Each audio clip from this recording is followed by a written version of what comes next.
திரைக்குறள் நேயர்களுக்கு வணக்கம். அதாவது எப்பவுமே என்ன நிகழ்ச்சி நம்ம பண்ண போறோம் அப்படின்னு தெரிஞ்சதுன்னா ஒரு தனி உற்சாகம் வரும். அதுலேயும் நேர்காணல் அப்படிங்கும்போது இன்னும் ஒரு உற்சாகத்துடைய அளவு கொஞ்சம் கூடுதலாகவே இருக்கும். ஏன்னா யாரை நேர்காணல் பண்ண போறோம், எப்படிப்பட்ட கேள்விகள் கேட்க போறோம், அவங்கள்ட்ட என்ன பதில் வரப்போகுது, இதெல்லாம் மக்களுக்கு ரொம்ப ஜாலியாகவும் அவங்க சிரிக்கிற மாதிரியும் இருக்க போகுது, இல்லை அவங்க ரசிக்கிற மாதிரி இருக்க போகுது அப்படிங்கிறத தெரிஞ்சுக்கிறதுல எல்லாருமே ஆர்வமாக இருப்பாங்க. இன்னைக்கு அந்த மாதிரி நம்ம கூட உட்காந்து நிறைய விஷயங்களை பகிர்ந்து போகிறாங்க. இவங்களை பற்றி சொன்னோன்னு பார்த்தீங்கன்னா டிவியாக இருக்கட்டும், இல்லை ஒரு சீரியலாக இருக்கட்டும், இல்லை திரைப்படமாக இருக்கட்டும், எங்கே போனாலும் பேரை சொன்ன ஓ அவங்களா அப்படின்வாங்க. அந்த மாதிரி எல்லார் மனதிலையும் பதிந்த ஒரு அற்புதமான கதாபாத்திரம் அவங்க. ஏன்னா இவங்க நடிக்கக்கூடிய கதாபாத்திரம் அது காமெடியாக இருந்தாலும் சரி, இல்லை சார் கொஞ்சம் எமோஷனலான சீனாக இருந்தாலும் அப்படி இருந்தாலும் சரி, இல்லை இது ஒரு பேச்சாற்றல் வேணும் அதுக்கு அப்படின்னு இருந்தாலும் சரி, இல்லை பாட்டு மாதிரி கொஞ்சம் இன்னசென்ட்டாக வேணும், இப்படி என்ன சொன்னாலும் சரி அவங்களுடைய பர்ஃபார்மன்ஸை ரொம்ப அழகாகவும் தெளிவாகவும் பண்ணுவாங்க. அப்படிப்பட்ட ஒரு அருமையான வீர பெண்மணியோட தான் இப்போ நம்ம உட்காந்துருக்கோம். வெல்கம் டு த ஷோ தீபாக்கா. ஐயா, இவ்வளோ அழகா எனக்கு ஒரு வரை விளக்கணம் கொடுத்தது எனக்கு ரொம்ப சந்தோஷமா இருக்கு. பின்ன நீங்க என்ன சாதாரண ஆளா? அதாவது என்னன்னா இன்னைக்கு ஒரு காலத்துல டெலிவிஷன்ல பார்த்துட்டு இருந்தோம், ஒரு டிராமாவில் வந்தீங்க, அதுக்கப்புறம் பார்த்தா அப்படியே திரைப்படங்களுக்கு மூவ் ஆயிட்டீங்க. திரைப்படங்களுக்கு மூவ் ஆனதுலேருந்து பார்த்தீங்கன்னா எல்லாரும் அம்மாண்ணா இவங்க தாங்க, அக்காண்ணா இவங்க தாங்க, ஐயோ என் மூத்த அக்கா ஒன்று இருக்கு அப்படின்னு அந்த கார்த்திகேயன் படத்தில் வரும்போதெல்லாம் இந்த அக்கா என்ன சொல்ல போகுது இப்படியெல்லாம் அந்த சீன்லாம் பார்க்குறப்ப இல்லை, அது எப்படி அந்த கதாபாத்திரத்துடைய அப்படியே அட்டாச் ஆகி அதுலேருந்து இப்போ கூட பார்த்தீங்கன்னா நம்ம நிகழ்ச்சிக்கு நேர்காணல் வராங்க அப்படின்னா நான் வீட்டில் இருக்கும்போது நான் ரொம்ப அழகாக இப்படி தான் பார்ப்பேன். இல்லை நான் ஒரு அக்கா கேரக்டர்லேயே தான் வாழ்வேன் சொல்லுவேன். அப்படி கிடையாது, எல்லாத்தையும் போட்டேன், கம்மல் படம் மறந்துட்டேன். அதனால சரி போகிற வழியில வாங்கிடலான்னு நினைச்சேயா. அதுக்கப்புறம் நான் இப்போ டப்பிங் பேசிட்டு வர்ற வழியில அந்த ஆட்டோக்காரன்னு கலகலன்னு பேசிட்டு வந்தாரு, மறந்துட்டு கம்மல். ஆட்டோக்காரர்கிட்ட கலகலப்பா பேசிட்டு இருந்தீங்க. ஆட்டோக்காரர் சந்தோஷமா இருப்பாரு, அக்கா படத்துல பாக்குற மாதிரியே பேசுறாங்க எங்க ஊருக்காரரு. அதுல எனக்கு எல்லாம் மறந்துட்டு சரி அதான் இப்படியே உட்காந்துட்டோம். அதனால இதை வேற மாதிரி அக்கா ஏதோ சோகத்தில் இருக்கிறாரு அப்படின்னு போட்டுறாரு. ஐயா எல்லாரும் இப்ப நான் அதை என்னால போடவே முடியாது. அக்கா என்ன அக்கா தற்போது சோகத்திருக்கானா ஐயோ அப்படின்னா அப்புறம் எங்க அக்கா சோகத்திருக்காரு இல்லையா. நிஜமாவே இப்ப நிறைய இடத்துல பேட்டிக்கு கூப்பிடுறாங்கல்ல, நான் கொடுத்துடுறேன். அதுக்கப்புறம் அந்த தலைப்பை பார்த்தோன்னே எனக்கு பயங்கரமா கோவம் வந்துடுது. ஏதோ ஆவேசத்தில் பேசிய தீபாக்கா, அது நான் எப்படி ஒண்ணுமே பேசலையா, இல்ல கவலையை கொட்டி தீர்த்து தீபாக்கா அப்படின்னா தான் அதை பாப்பாங்கன்னு இவங்கெல்லாம் ஒரு கற்பனை பண்ணிட்டு அப்படி போடுறாங்க. நான் என்ன போடுறேன்னா தீபாக்கா நீங்களே பார்த்துங்க அப்படியே போட்டிருக்கையா. ஆனா ஒண்ணு, நம்ம பேட்டி எடுக்கிறதுக்கு நான் கம்மல் போட்டு வரல, நீங்க தலை சீவிட்டு வரலையா, சீப்பெல்லாம் வச்சிருக்கீங்களே. எல்லாம் வச்சிருக்கேன், இதெல்லாம் தெரியாது. அப்பப்ப எடுத்து சீவிக்கிறீங்க. ஏக்கா நான் நிஜமா தான் கேட்குறேன். இப்போ நீங்கள் சொன்னீங்களே அந்த ஆட்டோக்கார்ட்ட பேசிட்டு வந்தபோது ரொம்ப ஜாலியாக பேசிட்டு வந்தீங்களே, ஆட்டோக்காரன் உங்க ஊருக்காரங்க. முதல்ல நீங்க எந்த ஊர், சொந்த ஊர் என்ன? எனக்கு தூத்துக்குடியா சொந்த ஊரு. தூத்துக்குடி. ஆமா, எனக்கு அங்க முத்தியாபுரம்னு ஒரு கிராமம். எங்க வீட்டுக்காரர் ஊரை சொல்லிடுறேன், இல்லைன்னா சண்டைக்கு வந்துடுவாங்க. பக்கத்துலயே ஆத்தூர் புள்ளை சாத்தாலும் குறிச்சி. என்னாச்சு குறிச்சி? புன்னை சாத்தான் குறிச்சி. புன்னை சாத்தான் குறிச்சி. இது தூத்துக்குடி பக்கத்துல இருக்கு. ஆமா ஆமா. சரி ஓகே. என்ன காதல் திருமணமா இல்ல அரேஞ்ச்? இல்லையா அந்த மாதிரிலாம் எதுவும் இல்ல. இருந்துச்சு. ஆனா என்ன இருந்துச்சு அது எல்லாத்துக்கும் தெரியும். அதே சொல்லிட்டேன். எல்லாம் ஃபெயிலியர் ஆகி நான் ஒண்ணு இல்ல நிறைய ட்ரை பண்ணி பார்த்தேன். எல்லாரும் அதுல ஒண்ணு செட் ஆகி வந்தது, கல்யாணம் முடிச்சுக்கலான்னு பார்த்து அதுவும் கை நழுவி போயிட்டு அப்புறம் எங்க அதாவது ஆண்கள் இந்த மாதிரி கேள்வி கேட்கும்போது சமயத்தில் ஒத்துக்கிறாங்க, ஓகே. ஆனால் ஒரு பெண் ஒத்துக்கிட்டது தான் ஃபர்ஸ்ட் டைம் நான் பார்க்குறேன். நிறைய ட்ரை பண்ணேன், எதுவும் செட் ஆகலை. காதலிக்க என்னோட ஆசை அதுதான். சரி, யாரை காதலிக்கணும்? யாரை வேணாலும் காதலிக்கலாம். காதலிக்கிறது இவங்களதான் காதலிக்கணும், அவங்களதான் காதலிக்கணும் எதுவுமே கிடையாது. மனசுக்கு பிடிச்சவங்கள நம்ம மனசுக்குள்ளேயே வச்சுக்கிற வேண்டியது. அப்படியா? ஆமா. இது ஒரு நல்ல உனக்கு என்ன கேட்டகரியில சேர்க்க, எந்த கேட்டகரி இந்த அம்மா இவ்வளவு ஜாலியா இருக்குது அப்படிங்கிற மாதிரி இருக்கு. ஆனா ரொம்ப யதார்த்தமா இருக்கு நீங்க சொல்றது. சரி, இப்போ நீங்க தூத்துக்குடி பக்கத்துல பிறந்தது வளர்ந்தது எல்லாம் அங்கதான். என்ன படிச்சீங்க? நான் 10th முடிச்சுட்டு 11 படிச்சுட்டு இருக்கும்போது டிஸ்கன்டினியூ பண்ணிட்டு அரசு இசைப்பள்ளியில பரதநாட்டியம் படிச்சேன். தூத்துக்குடி மாவட்டத்துல. கொஞ்சம் கன்ஃபியூஸ் ஆகுது. என்னன்னா 10th முடிச்சிட்டு 11வது வேற பள்ளிக்கூடத்துல படிச்சேன், அதனாலதான் அதை சொல்லு. 11th வேற பள்ளிக்கூடத்துல படிச்சேன். அதாவது எங்க அப்பா பள்ளிக்கூடம் நாலுமாவடியில படிக்க நாடார் குடியிருப்புன்னு ஒரு ஸ்கூல் இருக்கு. அதாவது என்னன்னா உங்க அப்பா அந்த பள்ளிக்கூடத்துல வேலை பார்த்தாரு. ஸ்ரீ கணேசர் மேல்நிலை பள்ளி ஸ்கூல். சரி, உங்க அப்பா அங்க வேலை பார்த்தாரா? எங்க அப்பா தமிழ் ஆசிரியர். இப்ப தமிழ் ஆசிரியர்? ஆமா ஆமா. ஆஹா, அப்ப நீங்க வந்து தமிழ் மேல உங்களுக்கும் ஆர்வம் இருக்கு. எனக்கு தமிழ் ரொம்ப பிடிக்கும் ஐயா. சரி, அப்ப நீங்க 11வது படிச்சு இந்த மாதிரி டிஸ்கன்டினியூ பண்றேன் அப்படிங்கும்போது எங்க பள்ளி படிப்பை நான் பாதியிலேயே விடுகிறேனப்பா அப்படின்னு சொல்லும் போது அவங்க அப்பா என்ன சொன்னாங்க? சட்டை வீட்டுல. அப்புறம் நான் அடி வாங்கின கதையில நிறைய சொல்லியிருக்கேன். ஆனா எங்க அம்மா தான் வந்து சரி அவளுடைய விருப்பத்துக்கு அவ படிக்கட்டும்னு சொல்லிட்டு பரதநாட்டியம் படிக்கிறதுக்கு அலோவ் பண்ணாங்க. எப்படி விட்டாங்க? ஏன்னா எனக்கு தெரிஞ்சு வீட்டுல எத்தனை பசங்க அப்ப உங்க கூட? 4 பேரு. நானு, எங்க அண்ணே, தங்கச்சி, தம்பி. ஆமா, இவ்வளவு பேர் தான். 4 பேர். ஆனா அப்ப நீங்க தான் கடைக்குட்டி? நான் 2வது. தங்கச்சி தம்பி. ஆமா, தங்கச்சி தம்பி 2வது. அப்போ ஏதாவது சொல்லிருப்பாங்களே இந்த காலத்துல வந்து ஒரு எப்படிமா நீ இப்போ என்னமா படிப்பை விட்டுட்டு இதெல்லாம்? எங்க தம்பி எல்லாம் 8 வருஷம் பேசல, என் கல்யாணத்துக்கே வரல, அடிக்க போயிட்டேன். அவ்வளவுலாம் உள்ள ஃபேமிலி தான் நம்ம ஃபேமிலி. அந்த வட்டார வழக்கு தான், என் கல்யாணத்துக்கே வரலாம். ஸோ இப்போ அது வந்து இப்போ பரதநாட்டியம், அதாவது என்னன்னா எனக்கு என்ன கன்ஃபியூஷன் ஆகுதுன்னா, இசைப்பள்ளியில பரதநாட்டியம் பயின்றீங்களா? இசை பள்ளினா அங்க வந்து பரதநாட்டியம், பாட்டு. நான் படிக்கிற காலத்துல தேவாரம் இருந்துச்சு, தவுள், நாதஸ்வரம். இப்போ என்னெல்லாம் வச்சிருக்காவன்னு. இது எங்க இருக்கு? இது தூத்துக்குடியில ஒவ்வொரு மாவட்டத்திலயும் இருக்கு. இது வந்து கலைஞர் பீரியட்ல கொண்டு வந்தாவ. நீங்க எந்த மாவட்டத்துல படிச்சது? நான் தூத்துக்குடி அரசு இசைப்பள்ளி.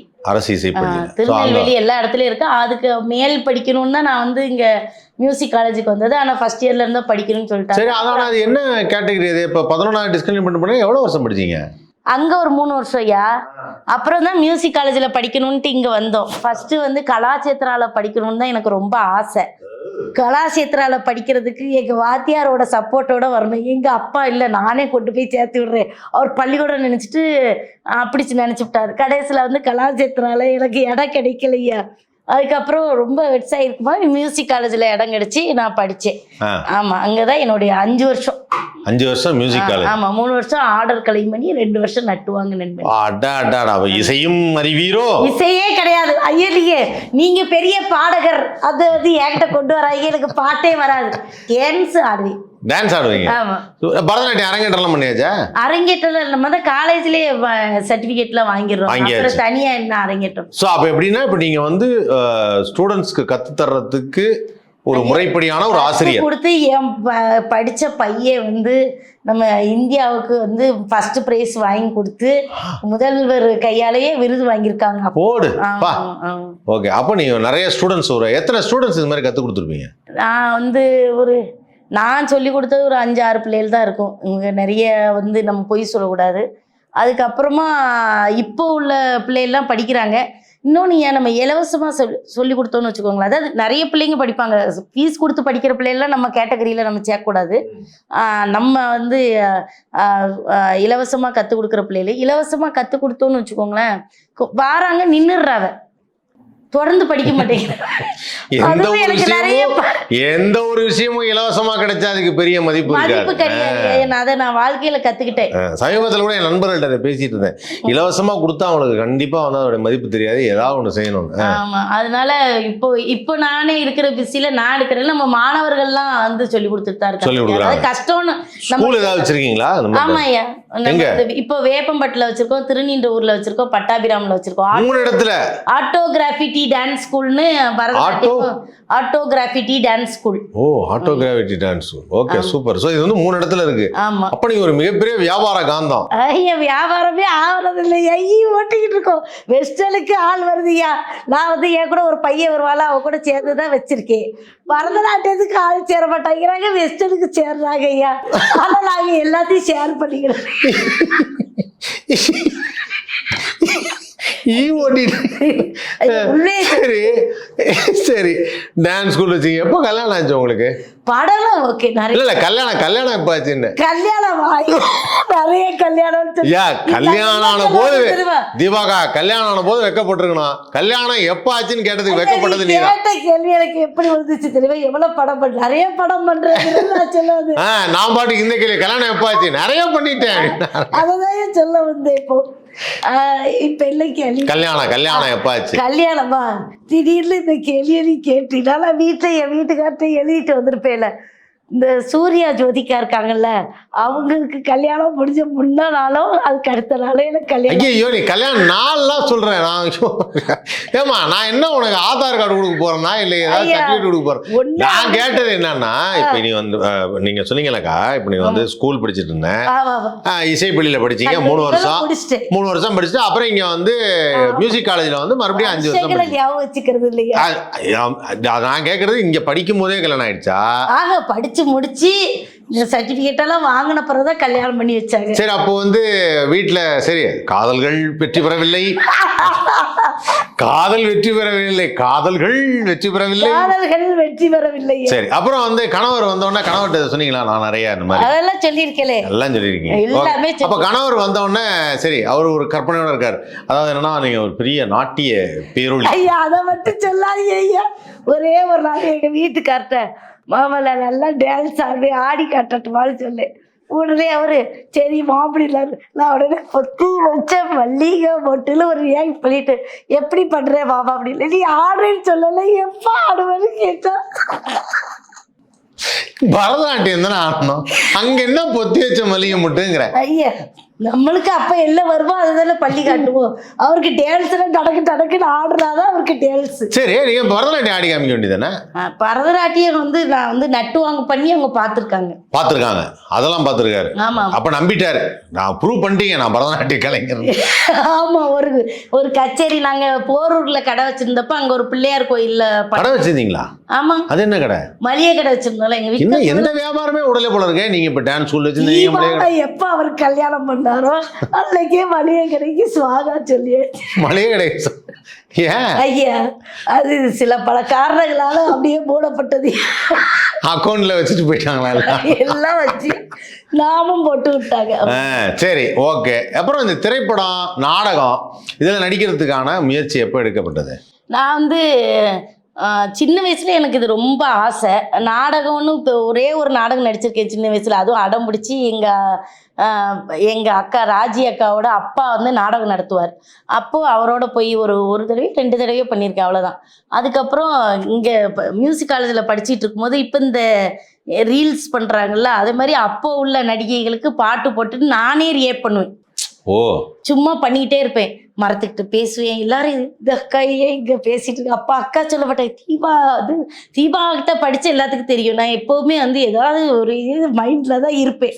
அப்போ என் கூட சதா சர்வகாலமும் ஏதாவது ஒரு சிந்தனையிலேயே இருந்து கொண்டிருப்பார். இல்ல எப்பயாவது ஏதாவது ஒண்ணு பேசி நடிச்சிட்டு ஒரு நாள் இப்படிதான் நான் ஹாஸ்டல்ல அழுது நடிச்சிட்டு இருக்கும்போது ஏதோ ஒரு பெரிய சோகத்துல இருக்கேன்னு எல்லாரும் ஓடி வந்தாங்க. அப்ப நான் சொன்னேன், இல்ல நான் பயிற்சி பண்ணிட்டு இருக்கேன் அப்படின்னு. அப்புறம் அதுல இருந்து நான் எல்லாம் அழுகிற சத்தம் கேட்டாலும் சரி, சிரிக்கிற சத்தம் கேட்டாலும் சரி பயிற்சி பண்றாங்க தீபா. அப்படி இல்ல நான் உண்மையாவே அழுதுகிட்டு இருக்கேன், வீட்டுல எங்க காதலுக்கு ஒத்துக்கல இல்ல அந்த மாதிரி டைம்ல கூட பயிற்சி பெற்று இருக்காங்க. ஆமா அது ஒரு பயிற்சி தானே. வாழ்க்கையில எல்லாமே ஒரு பயிற்சியா எடுத்துக்கிட்டா முடிஞ்சு போச்சு. லெவல் ஆக்கிட்டேன். சரி ஓகேக்கா.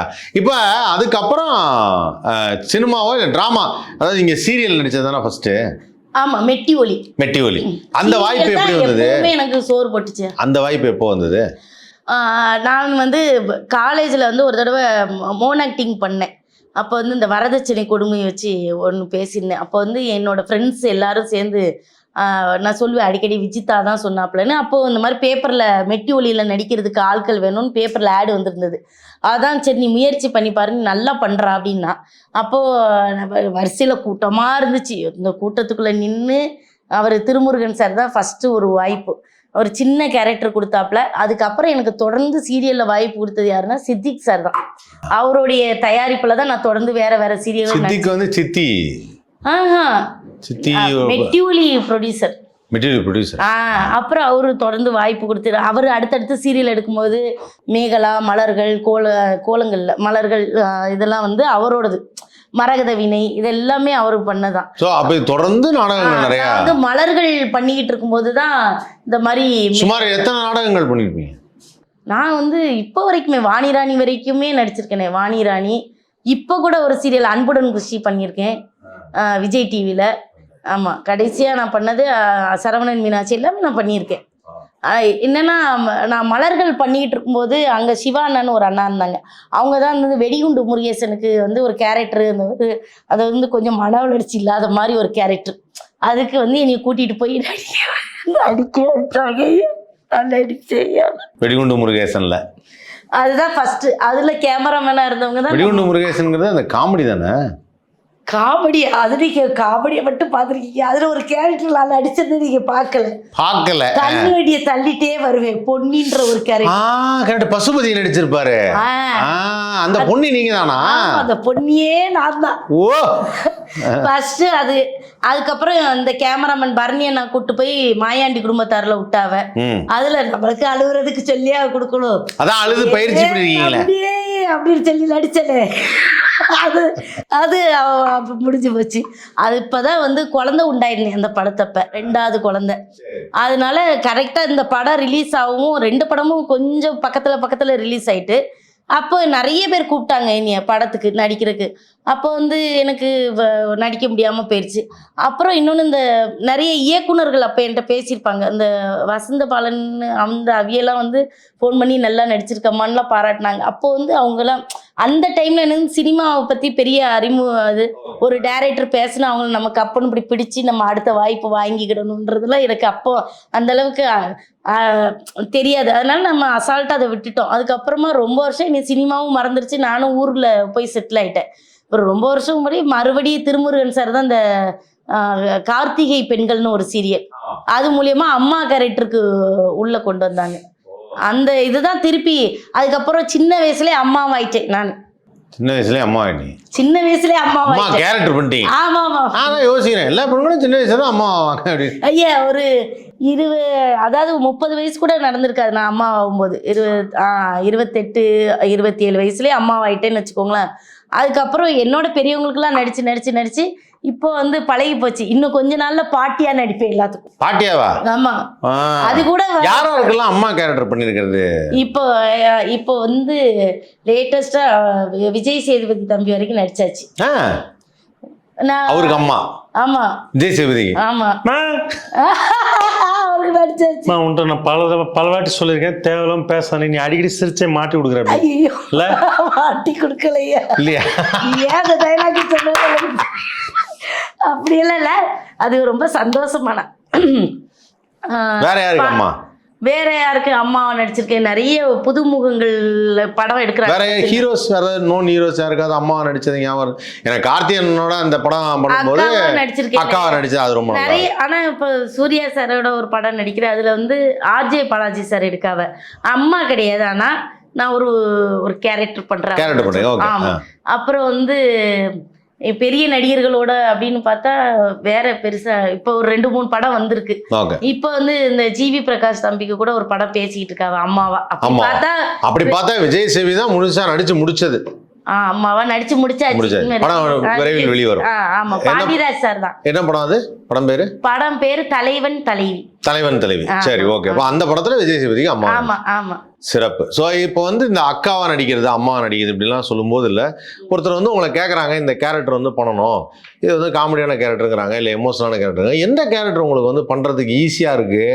எனக்கு வந்து எமோஷன் ரொம்ப ஈஸியாக இருக்கும். ஏன்னா வந்து அது என்னமோ இயல்பாகவே எனக்குள்ளே இருக்கா என்னன்னு தெரில. எனக்கு யாராவது என்கிட்ட 2 கேரக்டருமே உண்டு. குழந்தைத்தனமாக நடினாலும் நடிச்சிடுவேன். அந்த இது எமோஷன்னாலும் அது என்னமோ தெரில, அது இயல்பாக வந்துடுது. காமெடி கேரக்டர் அப்படிங்கும்போது அதுவும் எனக்கு கொஞ்சம் ஈஸியாக இருந்த மாதிரி இருக்குது.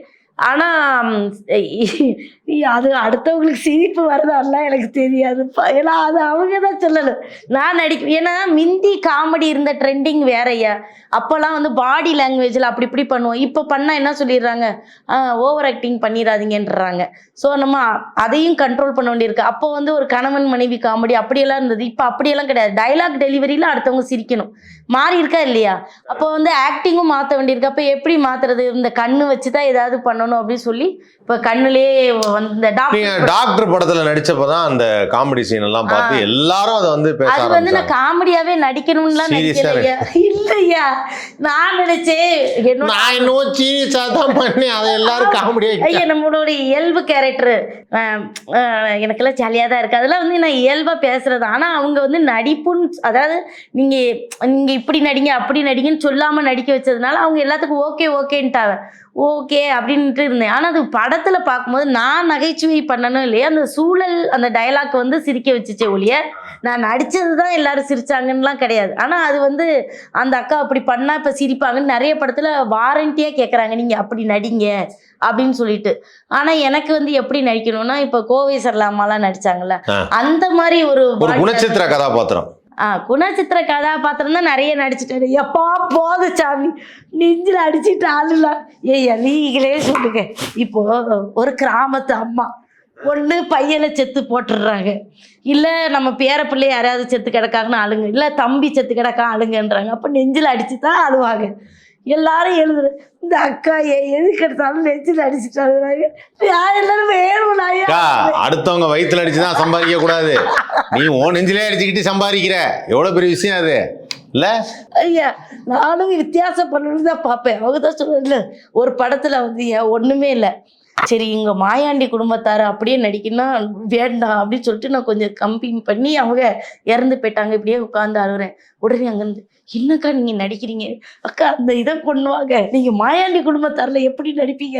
இல்லை எல்லாரும் அதையே சொல்லாலும் என்ன பண்றது, நானும் வேற நடிக்கிறது தான் பார்க்குறேன், விட மாட்டேங்கிறாங்க. ஒரு கேரக்டரா வந்து ஒரு ஆர்டிஸ்டுக்குன்னு இருக்கக்கூடிய அந்த பல்வேறு திறமைகளை ஏன் காட்ட விட மாட்டேங்கிறீங்க? அவங்களுக்கு ஏன் அந்த வாய்ப்புகள் வரமாட்டேங்குது?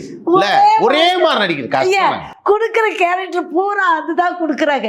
இன்னொன்று ஒன்றுங்க, இப்போ ஒரு படம் நடிச்சு, ஆனால் அந்த படம் வந்து கடவுளே, நம்ம அந்த படத்தில் வந்து மதுவுக்காக வந்து ஒரு பெண் வந்து ஒரு கொலை பண்ணிடுறா. மதுவால் அந்த வீட்டுக்காரர் ஒரு தவறுன ஊரில் நடந்த உண்மை சம்பவம். அது வந்து ஒரு அண்ணாச்சி எழுதின கதை. நம்ம ஊர் அண்ணாச்சி நமக்கு அப்பா மாதிரின்னு வச்சுக்கோங்களேன்.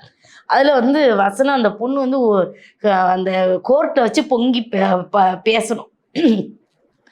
எழுதி எல்லாம் பேசியாச்சு. படம் வந்து தூத்துக்குடி தேட்டர் தாண்டி வேற எங்கேயும் ஓடலை. அதுக்கு ஒருத்தர் எழுதியிருக்கான், நான் வந்து ஏதோ ஒரு இதில் பற்றி வந்து சாடி வந்து இவங்க வந்து எலியை வந்து பீத்திங்கிற பண்ணி சாயா எண்ணியை பார்த்து எனக்கு ரொம்ப கஷ்டமா போயிட்டு. கமெண்ட் ஆமாய்யா, ஒரு டைலாக்கா நான் இல்லைன்னு நினைச்சேன். நம்ம மதுவை வந்து இது பண்ணி பேசுறோம், அதனால நம்மள எல்லாரும் பாராட்டுவாங்கன்னு நினைச்சா எல்லாரும் பெண்கள்லாம் பாராட்டியிருக்காங்க. அதுல ஒருத்தர் ஏதோ ஒரு கட்சிக்கு நான் வந்து எதிராக பேசுறேன், இதுக்கும் அதுக்கு இல்லையா சம்பந்தம் இருக்கு. அவங்க ஒரு டைலாக்க கொடுத்து இது ஒரு ஊர்ல கிட்டத்தட்ட நீ சொல்றத பார்த்தா இந்த ஊர்ல வாழவே விட மாட்டாங்க. இதுல ஏதாவது தப்பு இருக்கா? அது கரெக்ட் தான். மதுவுக்கு எதிராக ஒரு டைலாக் அது வந்து டைரக்டர் கொடுக்குறாரு, நம்ம வந்து பேசுறோம். அதுவும் வந்து யாரையும் நான் நினைச்சல. இயக்குனர் கொடுத்த ஒரு டயலாக ஒரு வசனகர்த்தா சொல்லி கொடுத்ததை ஒரு நடிகர்கள் அதை நடிக்கிறாங்க. அதை போய் இன்னும் அவங்களே சொன்ன மாதிரி இல்லை. நான் என்ன சொல்றேன், அப்படியே சொன்னாலும் யாரையும் நம்ம நினைச்சலாம் நம்ம சொல்றது இல்லை. நான் என்ன நினைச்சேன்னா, இதை பார்த்தா வந்து ஐயோ நம்ம குடிக்க கூடாது, நம்ம பொண்டாட்டி பாவம், நம்ம பிள்ளைகள் பாவம், அப்படி நினைப்பாங்கிறதால. அதாவது நீ என்ன நினைச்சிருக்கேன்னா, அந்த கேரக்டர் பண்ணி படம் வரும்போது வெளியில போகும்போது இதோ அந்த தாய் வராங்கப்பா அப்படின்னு சொல்லுவாங்க நினைச்சிருக்கேன். ஆனா உனக்கு அந்த மாதிரி ஒரு கமெண்ட் வந்து எனக்கு அதை பார்த்தோன்னே சரி என்னடா இது இப்படி எழுதியிருக்காங்கன்னு நினைச்சையா. ஆனா அது ஒரு நம்ம மக்கள் தர்ற கமெண்ட் வித்தியாசமா இருக்கு. ஆச்சரியம். இன்னொன்னு எனக்கு வந்து ஒரே ஒரு எண்ணம் ரொம்ப நாளா இருக்குயா. இப்போ நம்ம நடிகர்கள்லாம் வித்தியாசமாக நடிக்கிறாங்களே, சிலர் வந்து கண்ணு தெரியாத மாதிரிலாம் அப்படிலாம் நடிக்கிறாங்கல்ல, அப்படிலாம் எனக்கு நடிக்க தெரியுமான்னு எனக்கு இன்னும் தெரியல. எனக்கு கொடுக்கறது பூரா யதார்த்தமாக நம்ம வாழ்க்கையில் நடக்கிற விஷயங்களை அப்படி பிரதிபலிக்கிற மாதிரி கொடுக்குறாங்க, அதனால நம்ம நடிச்சிடுறோம். ஆனா அந்த மாதிரி கொடுத்தா எனக்கு, ஆனா நான் வந்து உங்களுக்கே தெரியும் இந்த பழைய வசனங்கள்லாம் கொஞ்சம் பேசுவேன். அது வந்து பயிற்சி பண்றதுனால நம்ம பேசிடுவோம். ஆனா இது வந்து எனக்கு இன்னும் ஒரு டவுட்ல இருக்கு. அந்த ஆனா மாதிரி சமீபத்துல கூட வல்லமைன்னு ஒரு படத்துல பார்த்தேன், நீங்க ஒரு டாக்டர் கேரக்டர் ஒன்று பண்ணியிருந்தது. ஆமா. அது ரொம்ப சீரியஸான ஒரு கேரக்டர். ஆமா நான் அதை கூட ரிவ்யூவில் சொல்லியிருந்தேன். அதாவது தீபாகானாவே ஒரு நகைச்சுவை இருக்கும், இல்லை ஒரு எமோஷன் இருக்கும்னாங்க. ஆமா ஆனால் ஒரு பொறுப்புள்ள ஒரு சீரியஸான ஒரு கேரக்டராக அந்த கேரக்டர் ஒன்று பண்ணியிருந்தாங்க. ஆமா. ஸோ அது கொஞ்சம் வித்தியாசமாக இருந்தது. அது வந்து எப்படின்னாயா அவங்க சொல்லி கொடுக்குறதுதான். இப்போ நான் டாக்டர்னா நான் டாக்டர் வந்து பார்க்க தான் செஞ்சிருக்கேன். நான் டாக்டர்னா எனக்கு ஆச்சரியமா இருந்தது. இதை விட ஒரு படத்துல இப்போ நான் சூர்யா சாரோட ஒரு படம் நடிச்சேன்ல, அதில் வந்து நான் வந்து செஸ் விளையாடிட்டு அவர்கிட்ட பேசணும். அப்போ வந்து அவங்கள வந்து நான் வந்து நினைச்சேன் என் கையில தூக்கி இங்க ஒரு காயில் இருந்தது, அந்த கையில துளைச்சதான். அந்த தம்பி ஓடி வந்து, அக்கா உங்களுக்கு செஸ் விளையாட தெரியலன்னா பரவாயில்ல, அதுக்கு உங்க கையில நீங்களே வெட்டாதீங்க அப்படின்னு சொல்லி. அப்போ அடுத்த தடவையில இருந்து எனக்கு ஒரு பதட்டம் வந்து கரெக்டாகவும் அந்த காயில அவரு இது அதே மாதிரி அவரை வந்து இலக்காரமாவும் பேசணும், ரெண்டுமே வரணும்னு எனக்கு பதட்டம் ஆயிட்டு. அது மாதிரி இன்னொரு டைலாக் ஒண்ணு தம்பி சொல்ல, முதல் எனக்கு செஸ் விளையாட தெரியாது, அப்புறம் அவர் இலக்காரமா பேசணும், ரெண்டு விஷயம் எப்படி நான் செய்யறது? மாதிரி அப்புறம் நான் சும்மா அந்த காயினே நவுத்தாம இப்படி வச்சுட்டே பேசிட்டேன். அப்புறம் இன்னொரு டைலாக்குக்கு ஒரு இங்கிலீஷ்ல ஒண்ணு குடிச்சிட்டாங்க. அது வந்து எனக்கு இங்கிலீஷ் நல்லா படிப்பீங்க நீங்க? ஓரளவு, அதாவது அந்த வார்த்தை எனக்கு கேள்வி கோர்ட் வார்த்தையா அது எனக்கு வரல. உடனே 2-3 வாட்டி பார்த்தாரு. 3ஆவது வாட்டி நான் தான் வைக்கலன்னு சொல்லி உடனே நான் தான் வைக்கல அப்படின்னு அது என்ன வார்த்தை இங்கிலீஷ்ல? ஏதோ சர்டிபிகேட்லாம் சொல்லணுங்க, அது எனக்கு வரல. கடைசியில நான் தான் வக்கீல் அப்படின்னு சொல்லணுங்க. அவ்வளவுதான். இதே மாதிரிதான் இந்த டாக்டர் கெட்டப்பெல்லாம் நான் இது வரைக்கும் நம்ம வந்து டாக்டர்கிட்ட போய் கை கட்டி நின்று இருக்கோம். நான் டாக்டரா எப்படி நடந்துக்கலாம் அது அவர் தானே சொல்லி கொடுக்குறேன். I am the public prosecutor. வரல, நாங்க வந்து லாக்கு தள்ளி சொல்லியிருக்கோம் மை லார்டு. அது பேசிட்டே இருக்கும்போது இடையில மை லார்டு சொல்லும் போதே நாக்கு தள்ளிடும். ஸோ அப்போ என்னன்னா வித்தியாசமான கேரக்டர் பண்ணும்போது இப்போ இந்த ஆங்கிலம் வரலாங்கிறது ஒரு ஒரு குறைபாடு. ஆங்கிலம்னா இப்போ ஓரளவு நான் படிக்கலாம் செய்வேன். இப்போ அப்படி கொடுத்தீங்கன்னா அதெல்லாம் வாசிப்பேன். இன்னொன்று நீங்கள் இப்போ இங்கிலீஷில் பேசுறீங்கன்னா அதை நான் புரிஞ்சுக்கிடுவேன், இவங்க இதை தான் பேசுகிறாங்க. சிலர் வந்து எனக்கு இங்கிலீஷே தெரியாது, என் பக்கத்துலேயே பேசுவாங்க, எனக்கு புரிதல் உண்டு. ஆனால் அது எப்படி சொல்கிறது, ஃப்ளூவெண்ட்டாக பேச வராது. இப்போ இங்கிலீஷில் பேசணும் அப்படின்னு வச்சுங்களேன், நான் வந்து ஒரு டயலாக் சொல்கிறேன். Give respect and take respect, try to respect the woman அப்படின்னு ஒன்று சொல்லணும். இதை நீங்கள் எப்படி சொல்லுவீங்க? கிவ் ரெஸ்பெக்ட், டேக் ரெஸ்பெக்ட், அப்புறம் try to respect woman, try to respect woman, இதெல்லாம் சொல்லிடுவேன். அந்த வார்த்தை வந்து நிறைய பேர் பேசிட்டு நான் பேசணுமா அப்படி சுற்றி வர்றதுக்குள்ள மறந்துடுது, அவ்வளோதான், வேற ஒன்றும் இல்லை. அப்புறம் அவங்கெல்லாம் ஏதாவது சொல்லியிருப்பாங்களே, அம்மா முன்னாடியே சொல்லலாம்ல, ஒரே டேக் வேற, கேமரா எடுத்துருந்தோம் நீங்கள். அப்படியெல்லாம் அவர் ஆர்ஜே பாலாஜி சார்லாம் ஒன்று நம்மக்கிட்ட, அவர் வெளியில தான் அதெல்லாம், நம்மக்கிட்டலாம் யார், அதாவது ஆர்டிஸ்ட்டை யாருமே டென்ஷன் காமிச்சு ஏன்னா யாராவது ஏதாவது சொல்லிட்டாங்கன்னா எனக்குலாம் சும்மாவே நடுக்க வந்துடும், பயந்துருவேன். ஆனால் அதில் வந்து அவங்க ஃப்ரீயாக ஒரு இடத்துல கூட நான் சொல்கிறதுக்குள்ள அவங்க ஏதோ சொல்லிட்டாங்க. அப்போ நான் சொன்னேன், நீங்கள் நான் நடிக்கிறதுக்குள்ள நீங்கள் அந்த டைலாக்கை சொல்லிட்டா நான் எப்படி நடிக்கிறதுன்னு. சரி சரி சரி சரிக்கா, நான் தான் தப்பு நீங்கள் நடிங்கக்கா அப்படி. அப்போ அந்த கம்ஃபர்டபுள், அதான் இங்கிலீஷில் கம்ஃபர்டபுள் நம்மளுக்கு கொடுக்குறாங்கல்ல, அதனால் ஃப்ரீயாக. சிலர் தான் ரொம்ப டென்ஷன் ஆயிடுவாங்க. அப்படி டென்ஷன் ஆயிட்டாங்கன்னா எனக்கு வர்றதுன்னு வராமல் போயிடும். என்கிட்ட எனக்கு இருக்கிற நல்ல குணமும் தான் கெட்ட குணமும் தான். நீ நல்லா பண்ணுறியன்னா நல்லா பண்ணிடுவேன், இவங்க என்னமா நடிக்கிற அப்படின்ட்டு எனக்கு அப்படி அவ்வளோதான் முடிஞ்சுது. அவ்வளோதான், வரவே வராது வாசகம்.